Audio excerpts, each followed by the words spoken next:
waxaana safarkiisa ku wehelinayay abaagadayaasha dhaqanka deegaanka Oromiya iyo wafti kale. Geesa waa markii hore weeyaan waxaan nimid aad baan u faraxsanahay sida istiqbaalka noo sameeyeen iyo wax kasta waan idin jeclaynaa gabi hello Hargeysa. waxaa magaalada Hargeysa ku soo dhaweeyay fanaaniin ay ka mid yihiin Maxamed Maxamuud Ciga Busi, Sahra Ilays iyo fanaaniin kale oo reer Soomaaliland waxaana casuumadda iyo goobta ay degeenba bixisay wasaaradda warfaafinta dhaqanka iyo wacyigelinta Soomaaliland.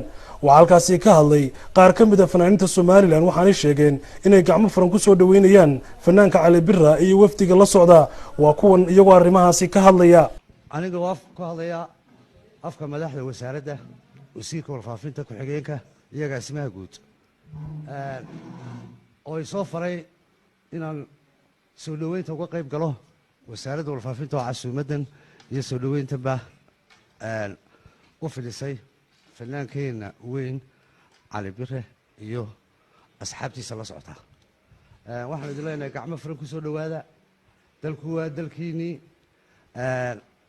innaga iyo idinku isku mid baynu nahay. kaasina waa kaayagii kanna waa kiinii ku soo dhawaada. insha allahu tacaala annana waa idiin iman doonnaa.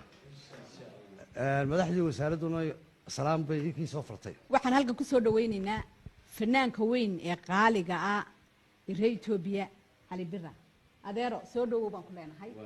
waa Soomaaliland halkan aan kugu soo dhawaynaynaa waa fanaaniintii iyo odayaashii iyo abwaanadii dhammaantii waxaan ku leenahay gacmo furan ku soo dhawow. waxaan idin leeyahay haysmarteenina waddankana waa waddankeennii labaad keennii kalena waynu ka nimi.